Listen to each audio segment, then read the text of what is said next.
Welcome to the All About Ability podcast. Yes, I nailed it. We've had a wee bit of a break the past few months, but we're back and we're ready to go again. And I'm really looking forward to the next few weeks of podcast. We're going to be back every Tuesday, 5 o'clock. Make sure to like, subscribe, share, all that good stuff. And we're going to have some good content coming your way, so stay tuned.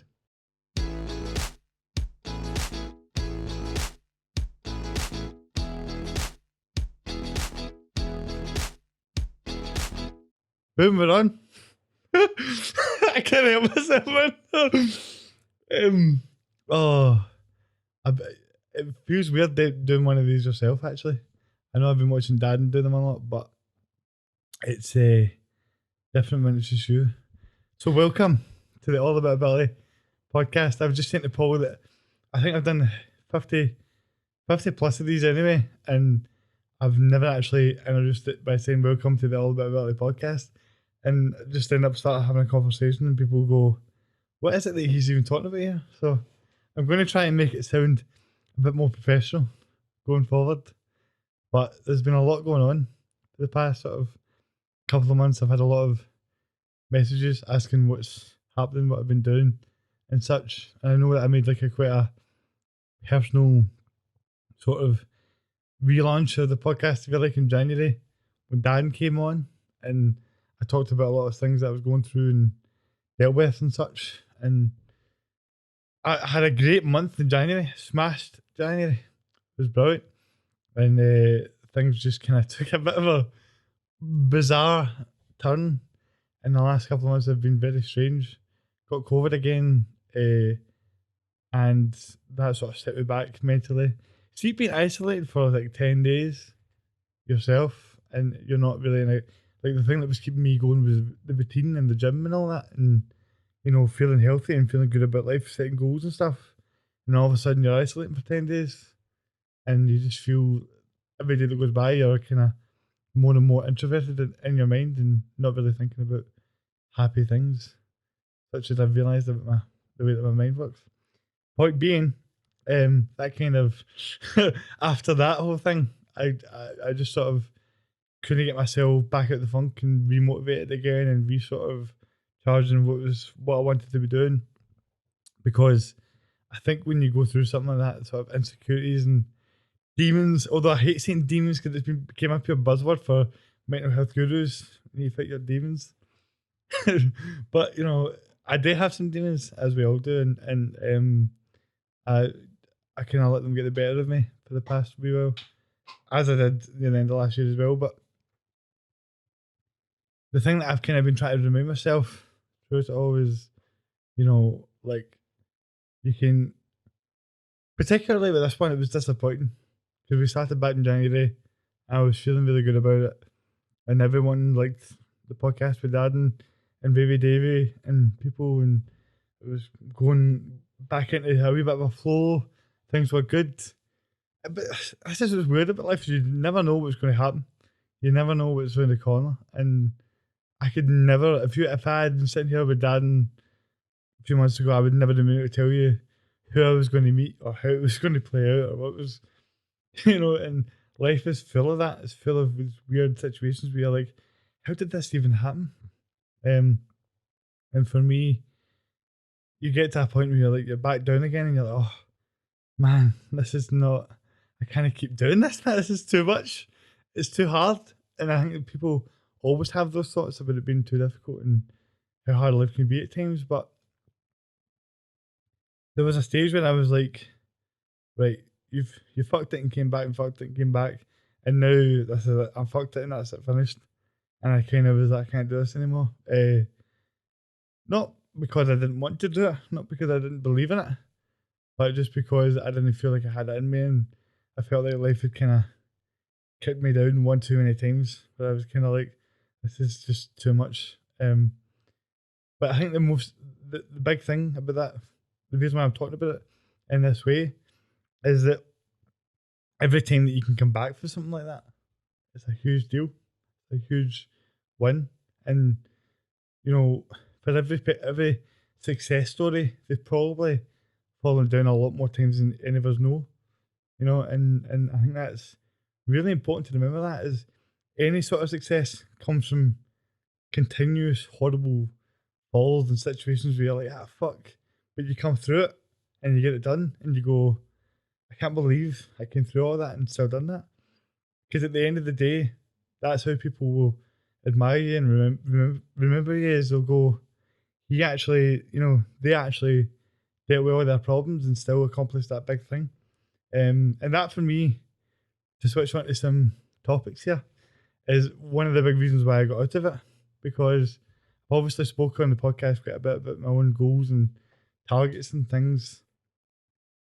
And, it's interesting. A lot of, I had a big chat with a lot of the people who publish football and stuff, and we're in Belfast for, oh, that's right as well. I went in Belfast and played for Scotland in the home nations, which was pretty cool, but we'll get to that. But one of the chats had my friend Thomas. He was asking me, I'll maybe take his name out of that, actually, make this anonymous. I don't know if he would mind it or not, but he's a good guy. I'll get him on here at some point. He was just saying to me, what is your podcast about? Because I listened to it, and you seem to have like a clear thought of what you wanted to do at the start, and then it became very varied between, I got a lot of DMs when I had Cypheria on, and then the week after that I had oh, that's terrible for me. Brain trainer, Amanda, that's it. And like, people were tuning into that, thinking they were going to see Barry Ferguson or something like that. Where's the footballers at? And I kind of, obviously, all my guests are sort of off the cuff and who I think will be an interesting conversation. But I think that one of the important things for me about it was just trying to show that I want it to be a variety. I want it to be different people. And the reason why I want it to be different people and not just a sporting thing is because it's to show that we'll have crazy differences. Like, I try to get an example, but even like me and Paul are very different. Like, we're very, very much the same, right? In a lot of our thought process and things, but we're different in a lot of ways as well. And in ways that you probably wouldn't see. And I think people look at me and they see a wheelchair and they think that guy is different than me. I think what I'm trying to show with the podcast is that you can be a bodybuilder, you can be, a ballet dancer, you can be anything, but we all go through the same emotions. Nobody's feeling any different. We all feel different things in different ways, but it's still the same core emotions that we're feeling. Nobody's not human here. So I think when you can relate that message, that to me is what the podcast is about. I try to normalise difference and normalise that it's okay to be different. It's okay to be weird, because who have you ever met that's normal, that's fun to be around? You know what I mean? Come on. They're all boring as fuck. So that to me is like the core reason why I do it. But, when I'm talking about my goals and things, when I was trying to get myself back up for this and thinking, I don't know if I can deal with this again, like, when I thought about the big goals, like starting a Celtic Powerchair football team, having a wrestling match. Now, you might hear those kind of things and think, what the fuck is this guy talking about? Right? But those are things that, like, I would go to Celtic Park as a wee boy and just pure, I was obsessed with football, obsessed with it. I just wanted to play it all the time. And I was going through a lot of stuff. I was getting bullied and not very nice things were happening to me at the time, having to process as a young boy. You're processing all the things you need to process, but also just being in a chair and being in a mainstream school, the only person in the chair, and how does that work, and how am I going to fit in here and have any kind of social life and deal with all this kind of stuff. And so that was all very difficult. And football, football gave me that escape. It was like, Celtic are playing this weekend, it'll be a good weekend because Celtic are playing. It didn't really matter what the result was or what was happening. It was just an occasion, just something to look forward to. And I think it was always really it was really kind of heartbreaking for me that I could never think about the idea of playing for them. We don't all get to play for them. It's not like everyone that goes to Celtic Park gets to play for Celtic. But we all as fans can have at least a wee period in time where we think, imagine what that would be like. You know, it's a possibility in some ways if I really, really want it. And, you know, for me, I think that was a big problem, was not having that chance to even dream of the idea that it could be a thing that could happen.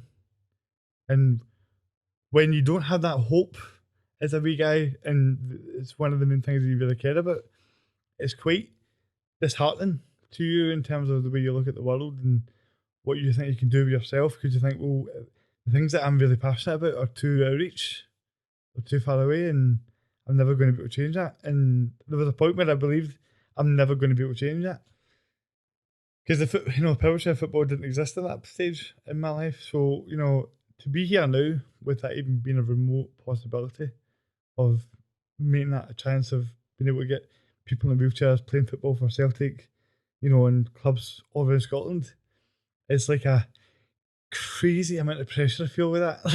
like people, you know, the people that listen to this and hear me talk about Powerchair football and maybe not really understand why it's such a big deal to me, but you know, having these teams involved can help these kids sort of. If I like the way I look at it is, when I was younger and I was going through that, you know, I always said to myself that when I'm older, I'm going to try and make it easier for the next person that's in a wheelchair sitting here. So, you know, to be here with a chance of making that happen, I'm in talks with the foundation, and I think that there's no real reason why they won't go for it. And you know, at the end of the day, I will do it regardless. So they probably should just tell me it. Um, but you know, I mentioned that I think people don't really know why it's so important to me, and I want to just take a moment here to talk about um why it is such a personal thing to me, and why I think more people should know about it and talk about it. And one of the big reasons that is because, you know, there's a bunch of different disabilities, and I've been playing the sport since what, like 2010 maybe, I think, something like that. Which is a long time ago, man. But you know, you come in and you see all these faces that were all just buzzing to be there, and we're all dead happy, and it was so invigorating being able to hit a ball. Everybody was like, "Wow, this is." It was like, you know, you'd found the best drug in the world, only it was football, and we all felt that we could be part of something. And there was just something really unique about the whole thing. And right then and there, when I think I was like 15, and I knew, I was like, I'm going to make sure that we get a national team, and Celtic are playing in the Celtic Rangers games, and there's all sorts of things going on that can make this more mainstream, because it brings us together. But I think on a wider scale, it can normalise disabilities. You know, when people talk about, we talk about Scotland and Scotland culture as a whole, right? Football is such a big part of that, and people, you know, going to the football and loving football with a passion for it is such a huge thing in Scotland and Glasgow and things like that. And you know, if people could see Celtic and Rangers in a wheelchair football game, I switched between Powerchair and wheelchair, because Powerchair is what it's actually called, right? But I feel like people maybe aren't as familiar with what Powerchair means as much as they would say wheelchair. So I try and switch to wheelchair sometimes in case anyone's watching this being like, what the fuck is a Powerchair? So just to explain that. But you know, as I've been playing it, you've been able to see the sort of developing the sport, and when you can see the perception of things change. So in terms of, somebody will say to me, "I want you to come see a game," and you'll be like, "Right," and they'll be like, "Oh, is it like, you know, Robot Wars or something like that?" And they come in and they watch it and they go, "Actually, that's them proper football there. Like, you can tell how the ball's moved and how it hits and stuff like that." And um, for me, if people can watch these games and see us playing this game, it brings us into the football conversation, which then allows us as disabled people to be normalised in society, which can make for so many different things to happen in positive ways that we don't even know about. You know what I mean? And because even if you told me when I was in high school, if there was a Powerchair football game on the telly, there'll be one on a couple of weeks in BT Sport, Northern Thunder against Aspire, West Brom, sorry, for the FA Cup.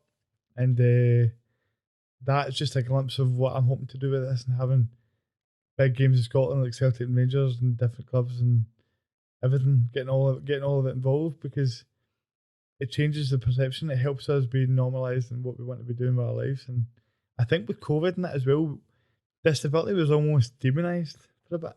Like, you're making us stay in and you're making us do this and we're doing this for you. And it's like, well, no, it's not like we had a choice in the matter. Do you know what I mean? What kind of way is that to talk about things? But I think with that whole experience, what this could do is at least remind people that we do have lives and we do deserve to be about.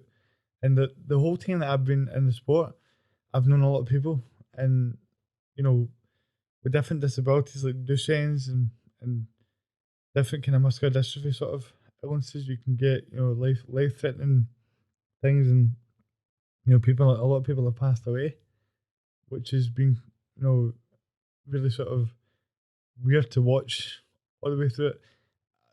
And it's kind of scary when you look at the actual amount of people that we have had that have certain conditions, and it's like, it's always been a difficult thing to talk about.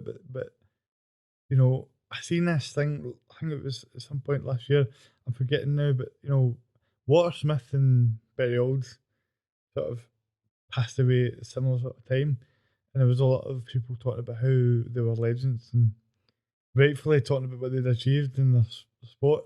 And it made me think about the amount of people that, you know, had played the game with me in Powerchair football that were really good. You know, they were really good players and they won things, and they made a positive difference. And they're not here anymore. And maybe people don't, you know, they won't remember them maybe. And for me, as somebody that's been here from the start and knows the sports history, I just feel like that's something that's really important. I was at the funeral of a 23-year-old man last Friday. His name was Adam Wood. I just want to take a minute to talk about him, because his family, one of the nicest families you could ever meet, and he's just such a good guy and wanted to play football and wanted to do more with his life and didn't get the chance. And I think it was got to be one of the saddest funerals you could ever be at in your life. It was just terrible. But it was really eye opening seeing how much he'd done in such a short space of time. And 23 years old, he touched so many lives, and there was so many people there to say, you know, to pay their respects. And you know, for somebody that was 23 to have done that much and had that big an impact on people is it just showed you that we don't have all the time in the world, right? But the time that we do have, we can make a difference with it, and we can do something positive with it. And you know, I'm reading all the stories about him, and I'm sitting there and I'm like, you need to get the finger out here, mate. You know, it's like things have been tough for me, and I'm not going to sit here and say that it's been easy, because it's not been easy, but it doesn't mean it couldn't be worse. And I know that's not always the most logical approach, but sometimes you need to just go, you've got something that you can do here to help change the lives of these people and make them better, and make sure that this sport is remembered and these people are remembered. One of the posts I put out about him was talking about how he scored the winning goal for his team to win the championship. And it was a great goal when he was buzzing about it. And they were buzzing about it because they went in kind of underdogs and they came out, and it was just great. But you know, I'm hearing them read that and how the room loves hearing it and stuff, and I'm thinking to myself, like, we need that to be remembered for the next 10, 20 years. I want that to be something that people know. Do you know what I mean? It's like you want to keep these things in the memory of folk, and then you realise, like, oh, the only way that's going to happen, the only way this gets sustained, is if people step up and make this happen. And whether you're going through a bad time or not, yeah, the clock ticks away, and you go and you start going, I am the guy that needs to do this. You know what I mean? There are people that have certain things that they need to do in life, and for me, this is one of the things that I need to do. So, you know, whether you're feeling whatever you're going through in your life, the clock keeps going, and you need to decide what is it that you want, what is it that's worth fighting this for, you know, because life full of fight is full of hard times and difficult things to come through. But you know, what are you fighting for? That's got to be the question you ask. And I think when you're fighting just to get by for that long, which I was, and if you're doing that just now, I commend you for it because every day you get by is a day closer to the good days. But you know, when I really ask myself the question like, why do I want to be here? And it's so that I can try and make a difference to this and make sure this is here and these guys are remembered. And for some reason, throughout this last decade or whatever, it's just worked out to the point where I'm here now in a situation where I happen to be the guy that can do that. And that has weighed on my mind really heavily for the past year or so from the moment I had the conversation with Tony Hamilton. Um, because then it felt real. Like it felt like I was really doing this, and it was too much for me. It was too much for me mentally, and I collapsed a wee bit in terms of not knowing how to handle something that means that much to you. You know what I mean? It means so much to you that like I need to make this happen. So um I put way too much pressure on myself and I kept it all kind of inside and you know, I've spoken about all that before, but the point is that when you get through it and you realise this is what I'm fighting for, you need to get back up and figure out what the game plan is. And you know, I want to make sure that Adam's remembered. And there's a few other guys I want to talk about. Like I'm just going to mention them because I feel like as I'm on the topic, I never really get the chance to talk about these things, so I'm going to do that. But there was a guy. His name's Craig McAtee. I don't know if I'm pronouncing his second name right because I never got his second name right. But I asked a few guys about him at the football recently, and nobody really remembered him, which kind of bothered me. So I wanted to talk about him a wee bit. He was very much like me in the sense of he loved Celtic, he loved football, and he was really good. He was probably a better Powerchair football player than me, to be honest. And he was in the team, the first ever Scottish Cup. I was in a team with two other guys and Craig McAtee. And we won it that day, and he was an integral part of us winning that cup. And he also picked my team to second one season. Bastard. But you know, he was a great guy and a great player, and his family were great. Everybody around him were great, and there were certain people that made you want to be there. And I think in our sport, the the the unfairness of it is you get this great environment and you lose people that are important to that great environment. And as a sport, it's really struggled to get people in that have the passion, that have the care, and remember these folk. But Craig was somebody that I could sit and talk to for hours, and we, you know, we were the same kind of age, and he should be here now. We should be talking about him being in the Scotland squad, going to Belfast, and he's not here because life's not fair, and he's somebody that deserves to be remembered. Scottish Cup winner, great guy, and somebody that I could talk about all day. But he's one. Another guy is I'm going to mention two off the bat here, three off the bat. Ben Miller, Robert Watson, and Kyle Kelly. Ben Miller wrote his own book, which I got his sisters to send me a copy of recently, and I read it, and it was really good about his life and the way he's seen things and wanting to help people and inspire people, and I took a lot from it. One of the smartest guys I'd ever met in my life. He used a computer to talk, kind of like Stephen Hawking did. I'm actually say it was weird to say his name without meaning it as a joke, so I'm just carrying on with that. But no, he used it to communicate, and it was great. It was great to talk to. It was amazing. Like he would tell you things you're like, oh, I didn't know that. Just a really smart guy and somebody that I really thought, you know, in terms of being an actual player, he couldn't really move much, so he never really got to do that much. But he did play, but but in terms of actually being there and making people smile, they had one of the most rememberable, like, you could never forget when you seen his smile at times. It was always just a pure thing you would see, and it would make you smile, you know. So you you miss guys like that, and I think the sport misses guys like that. And he was somebody that would have been around to help in some way, you know. I think he would have been really beneficial when it came to the sport as a whole, because he was such a smart guy. You know, Kyle Kelly is somebody that he was a Rangers fan, and we didn't get along for a while because of that, because we were both young at the time. But every time I played him, I remember thinking that guy is annoyingly good. Cannot get past this guy. Like, and I could get past most guys, but I couldn't get past Kyle. Kyle was always on the ball. He was always really competitive, and he always got the bloody better of me, which was enraging. And I have no doubt that he would have been another guy that would have been right up there in the Scotland team and being able to go to Belfast and do all these exciting things we're getting to do now.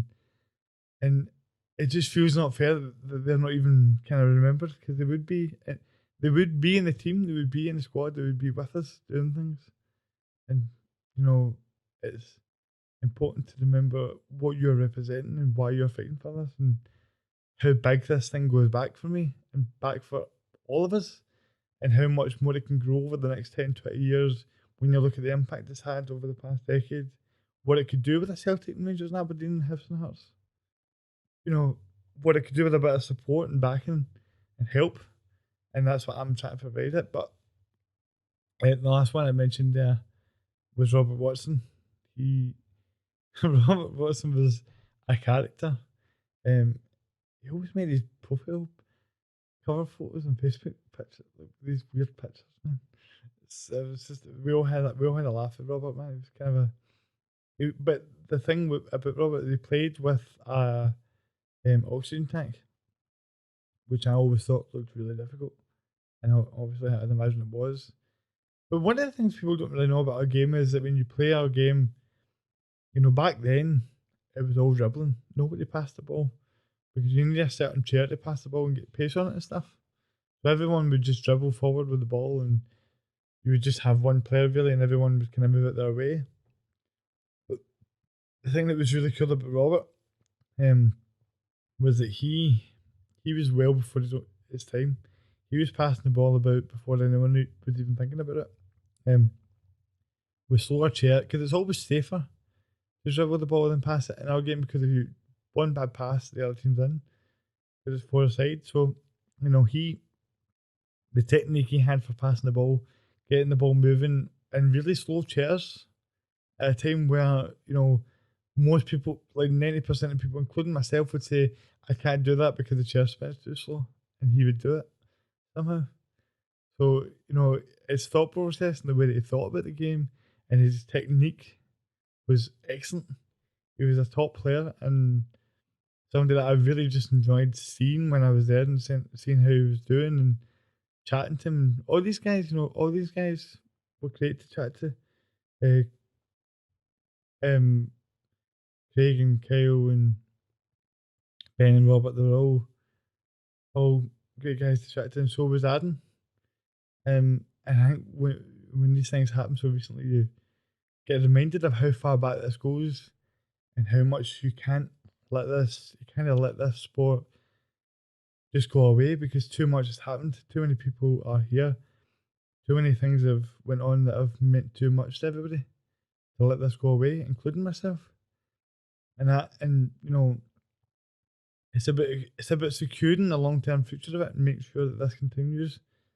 And I know the only way of doing that is to get more mainstream clubs involved. It's not just about me wanting to play for Celtic, which of course I do, right? But it's not the primary focus here.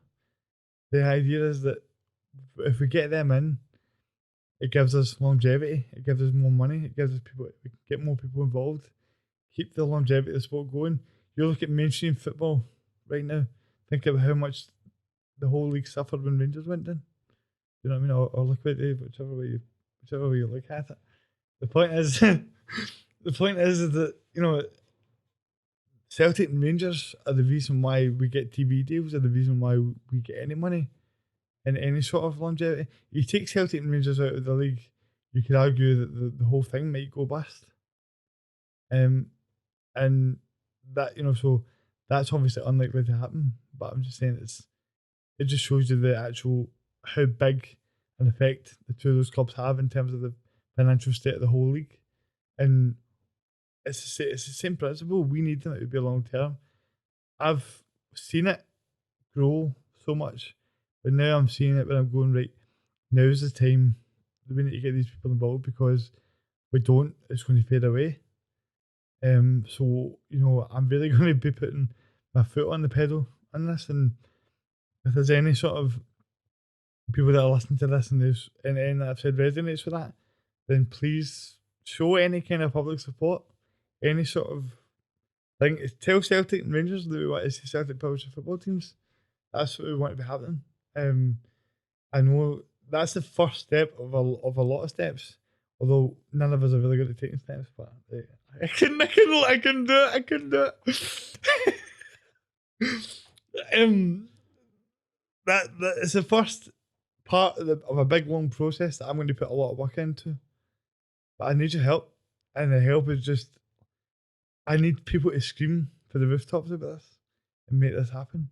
Watching the Celtic Women's Cup, Celtic in Glasgow City, and like, could you imagine how impactful it'd be to see like a women's team, a man's team, and a Powerchair football team all side to side? I think that would be a really cool image and would change a lot of things. And I wanted to make clear to everybody that this isn't really about me. It feels bigger than me. I'm just the messenger. But I'm a messenger that needs to be a bit more loud, a bit more aggressive, and a bit more going for it. And that's what I'm going to do. So, if there's anything you think you could do to help, feel free to help. And I hope that next time we're talking like this, I'll be talking about how that's over the line, hopefully. So yeah, I think that pretty much covers the football the football part of what I wanted to say. Didn't even write any of that down. Can you believe that? Man, I'm so good at this. You know what I mean? I'm also definitely the most handsome one. Sorry, Sean, it's just true. What do you want me to say? He probably has me beat slightly there, but I've got better calves, which just tells you something. Anyway, he definitely skipped slightly. The point is, so we talked about the football, and I wanted to talk about the wrestling as well, because I mentioned how the wrestling and the football were the two things that I was thinking about right at the start of this whole story arc of this podcast. If you're still listening to me talk shit, when we, so wrestling is something that I've always loved. Me and I've got 4 brothers and 1 sister, and we always had hundreds of wrestling matches, pure jumping off beds and jumping off trampolines and jumping through tables and all sorts of crazy stuff, and just loved every part of it. And again, it was an escape for me, and I watched it and I would love it. And I would never really see anyone like me though. I would always be like, imagine what it would be like to be like Shawn Michaels, man, or Bret Hart or something like that, and you'd be like, I can't move my legs. They're never going to give me a chance. You know what I mean? So it was always it's always been like a deep passion of mine, and there's no real reason for it other than just loving it, loving everything about it, having a deep connection with it. And I always felt like I could escape. And the big characters, they would make you feel kind of like it was bigger than life, and you just sort of felt invested in it.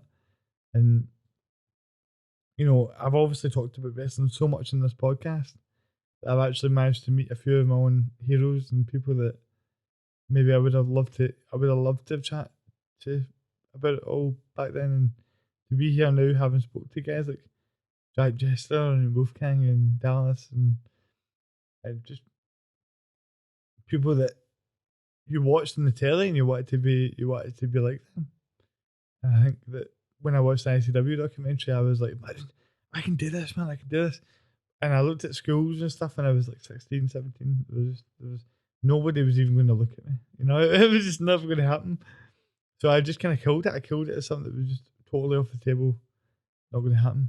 And then, um, as I kept talking about my different passions in the podcast, because I was just talking about things, and I think people resonate with the things that you're passionate about. When you start speaking with a bit of zip in your voice and a bit more confidence and happiness, people see that's the thing the guy wants to talk about. He wants to talk about that because that's connects with his soul. I know soul's like a strong word, but I think it's appropriate for the thing. Like that's the way I sort of look at it.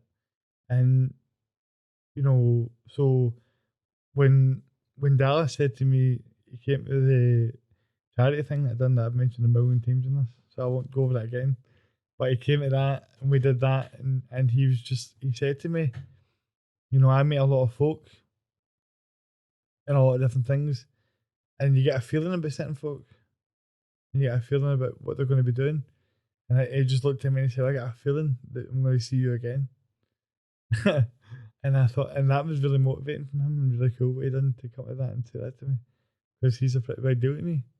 And what he's done for wrestling as a whole is huge. And just for him to say that pure kind of made me think, is this going to be possible for me? So you have Wolfgang on the podcast and Jack, and they're telling you, we can do this and we can do that. And then I start saying, well, look, I want to learn how to do this. And Wolfgang took me in and we started training. And it's so hard to describe to you how incredibly happy I felt that first session, man.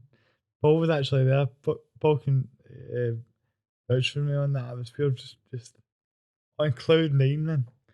Bouncing about the place like I was on a trampoline, but just loving it, lifting him up and just doing all sorts of things that were just things that I've had wanted to do my whole life, but I thought it was just going to be that bit out of reach.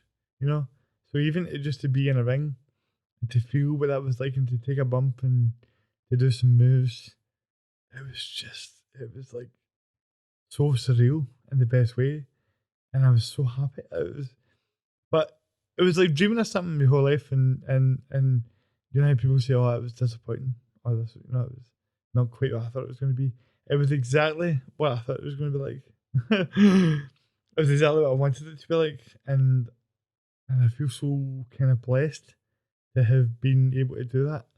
And I got back into training today, right before this podcast, with Wolfgang himself, and having people like him as well that are top trainers and top wrestlers that can help you. You can help you go through the do's and don'ts of what you should and shouldn't do here. It's such a big thing in wrestling because you know what people can be like, but you know that's I think these are two. Wrestling was something that just seemed like it was never going to happen for me. And see now that it's even slightly within reach of something that I can actually do if I put the work in and I put the effort in. There's another thing that I knew I was like, I need to fight for this because there's nobody else in a wheelchair kicking about doing wrestling matches, man. No, no one else is wanting to do that. So but you doing that can literally have somebody. If I'm on the network or I'm doing some sort of mad thing, just for anyone in a disability or in a wheelchair to see that, it makes them feel part of the show and feel part of the wrestling community and go, if he can do that, I can do that. Do you know what I mean? And that seems like such a simple thing, but it's so huge. I think as adults you kind of forget how huge those things are because you kind of grow up and life just sort of makes you forget. But if you were to really think about how big things like that are when you're a wee boy or a wee girl or whatever, it's just like you're thinking about wanting to be accepted, wanting to be part of a group and feel welcome and just part of society. I think when you're passionate about things and you really like these certain things, but you go to them and you realise you can't do them, there's something really crushing about that. There's something that you can't really put a word on, but it's just not a nice feeling. And Celtic in the football thing, as soon as Powerchair football was in the goal, I knew 10 years ago that this was going to be my end goal, was to start a Celtic football team. Wrestling, wrestling was a dream that I begrudgingly and had to forget. And it was one of the reasons why I stopped watching it, because I would watch it and I was wanted to do it, you know, and I couldn't. And it got kind of heartbreaking at a certain point. Because there was a guy in my school actually, Lou King Sharp is his wrestling name, but it's Chrissy Forbes is his actual name. I don't know if you want me to say that. I'm going to that. He started going to wrestling school when we were in the same year at school, and we were in the same classes and that. And I'd come down and talk to him, and I just wanted to do it, and there was just nothing there for me at the time. But see now that Wolfgang and Dallas and all these guys have made this thing possible, Wolfgang particularly, but just, you know, the time that guys gave me, it makes me even emotional to talk about it. It's just such a amazing guy. What a guy he is. Like, honestly, Wolfgang, man, what a hero you are. Because I've said it to him a million times, but there's no amount of me saying it to him that can even possibly do justice to how I felt about being able to do that. And now that I can give that feeling to young wrestling fans, potentially, it's something that motivates me beyond any sort of measure. And, you know, I was even training today, like, I was out last night, wasn't feeling too great the day. Went in feeling kind of, this is going to be tough. Came out battered and bruised by just smelling from ear to ear. And just, like, you know, taking these bumps and they're sore, but I'm just loving it. I'm treating it like it's just, I get to do something that I thought was never going to be a possibility. And there's something about it that feels so, you know, invigorating that way. And now, you know, it takes a lot of time to learn these things, and it's going to take me a long time to learn how to do things properly. But what I can say is, now that I know this is even slightly in reach, my life would be a my life would be a disappointment to me if I didn't go fucking 1,000% into making this into anything that I can, whether that be somebody that's, you know, I will have a wrestling match, and I say that confidently now because I know that it's down to my own effort and my own ability to work hard. But when I really think about the actual idea of getting to do it, I recognise the fact that for me, it's just going to come down to outworking everyone, working as hard as I possibly can, and putting in that time and effort. And when you actually take the time to realise that that's what you want to do, and these are the things that you want to aiming for with yourself, you start kind of going, well, we know what the targets are here. What I'm wanting to do are kind of things that have literally never been done before. So, you know, there's a lot of kind of madness to that.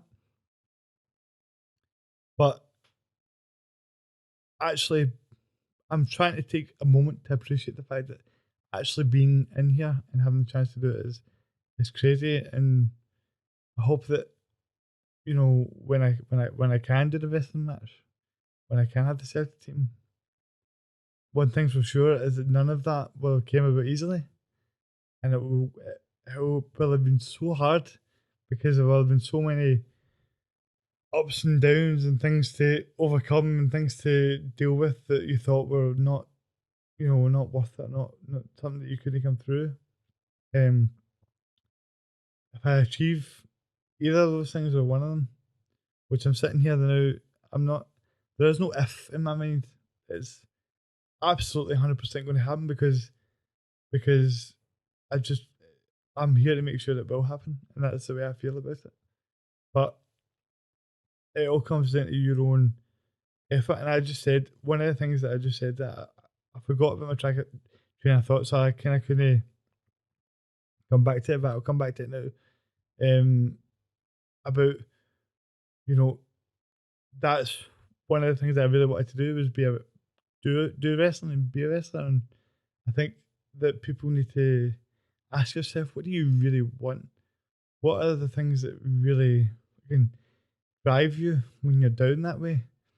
And all the way through me feeling not great, there's two things that I've been doing that dead simple things that just kept it in my head, which were just hearing Celtic songs and hearing wrestling theme songs or stuff like that. And when you get a bit out of the zone and you get a bit forgetful, those are the things that kind of make you go, you know, yeah, I'm going to a bad time, but that song reminds me that I'm going to need to pull the finger out here and get things going. And there's so much I want to do, and they are things that have never been done before. It's going to require me to work harder than most folk.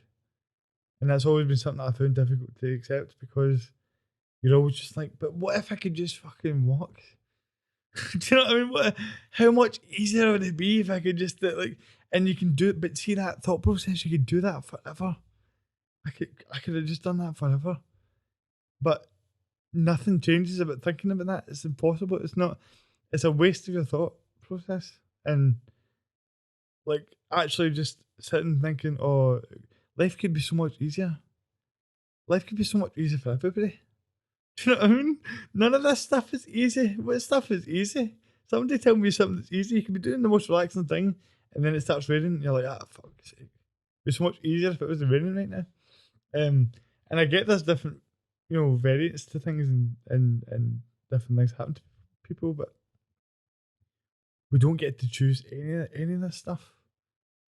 And maybe I was put in a chair because they needed some mad bastard that was going to push the boundaries to try and make these things happen. Somebody had to do it, and it just so happened to be me. But the longer that you think to yourself, I drew the short straw, the more you're holding yourself back. And I think for the longest time, I always thought to myself, I drew the short straw. 5 brothers, 4 brothers and 1 sister, and I'm the only one in a chair. And I kind of look at, it's weird when you can see when you can see the version of yourself that you would be if you could walk. It's kind of strange because that's kind of what my brothers sort of show me because we're all kind of alike. So it's kind of a strange thing, but it really isn't something I've thought about or think about because for the past few years, definitely, it's all been about accepting the fact that that is who I am and how can I make this better? How can I make this less of a big deal? I want people in wheelchairs to be able to go to football games and feel like they could be part of it, wrestling, feel like they could be part of it, go to accessible nightclubs because that's what the norm is. People can do things and live their life in a normal way and not be demonized for being disabled. There's nothing wrong with it. There's nothing that's wrong with you for it. It's just the cards that we need to deal with. And we all have different cards. Everybody literally all has different cards. So you might be going through the most difficult time now, but just take a second to be like, is it really as bad as I think it is? You see, every bad time when I look back at it, like see when I'm in it, I'm like, this is the worst feeling in the world. Fuck this. Fuck being here. This is terrible. I'm suicidal. I'm everything. And then when I look back at it, I go, do you know what? See that time period when I look at it as a whole, it was actually pretty decent. I had a lot going on, and a lot of good things happening. And I think that is really strange important to give yourself that perspective of, going through that bad time in reflection. Wasn't it really that bad a time? And what is it that was going through my head? And I had this really bad tendency to let one bad thing in my life in one different area ruin every other area. And that's when you get depressed. Is when you let yourself down. Don't get me wrong, there's different obviously levels of depression. People need medication, and it can be, it can be like a lack of a brain chemical thing, but so I'm not discluding that in any way, but just the idea that from my own experience, my deep depression comes from when I know I'm letting things. So there could be bad things happening. I could have met somebody that can come in and change your life in a really kind of toxic way, but you're not able to step out it and go, I've got XYZ going on, don't know. if I keep this going, it's going to be good. Like the podcast, or like going to wrestling training, or like talking to the Celtic Foundation. Because doing all these things in the past few days has made me feel a lot better, and that isn't a coincidence because you're not running away from your life. You're dealing with stuff where you're also dealing with difficult situations, and I'm trying to show myself that I can deal with these things better and differently, and make sure that I'm in control. You know, if something's going up with me, if something's going up with you, you don't have to let everything fall to shit. You can just keep it going steadily. It's going to be fine. And eventually you'll be like, "Ah, mind that thing I was really upset about a few weeks ago? It was nothing. It's fine." But I feel like that a few weeks turn into more and let that kind of thing spread into everything. By the end of it, you're like, I've totally fucked this. That was 6 months ago. When I look back at it 6 months ago, it was actually nothing. So that thing that can be nothing can spread into something that can ruin your life, or you can take control of it and fix it. And I've fallen a lot, but at least I can say to myself that I've got back up every time. And maybe the podcast would be a bit further along. Maybe different things would happen. But the only thing that matters right now is that it's still all in our control. This podcast can be as big as I want it to be. You know, I can be a really good wrestler. I can play football for Celtic. These things can be done, and they all will happen. Because I do believe in myself, and I believe that when I'm focused and I'm driven, I don't think anyone really has what I have when it comes to how deep I'm willing to go. And so that excites me because I know that my own potential is high, and if I can tune on that, things will be good. And I just want to take a minute to sort of say thank you to everybody that sort of stayed with me and stayed in tune and seen what's going on with me and checked if I'm okay and things like that. And I just want you to know that the podcast is back. We're back, and things are going to be good. I'm going to try really hard to get myself on task, and hopefully you'll see some of the things I've spoke about come to fruition sooner rather than later. And I've got a lot of really exciting ideas and plans, and Paul's going to go from being like, I can't believe I've seen that guy for a while, to being like, pure sick of seeing this guy's face. So, and that's what I want to do, because I've never been, I know it's like the most cliche thing ever, but I just believe it to be true, right? I've never been the most talented person, right? And I've never sort of knew things instinctively well, but I've always known that I can work hard. You can, you can always control that. You can always control how much you're putting into something. And I know that if I put my all into something, like this podcast, then there's people that aren't doing that I will overtake when it comes to the scale of podcasts and the scale of the way that the world works. Effort is the only thing that really matters. Like, you can get different qualifications to be the most qualified person in the world, but if you don't do anything with it, it's nothing. And that's so, any skill you have doesn't mean anything if you don't put it to use.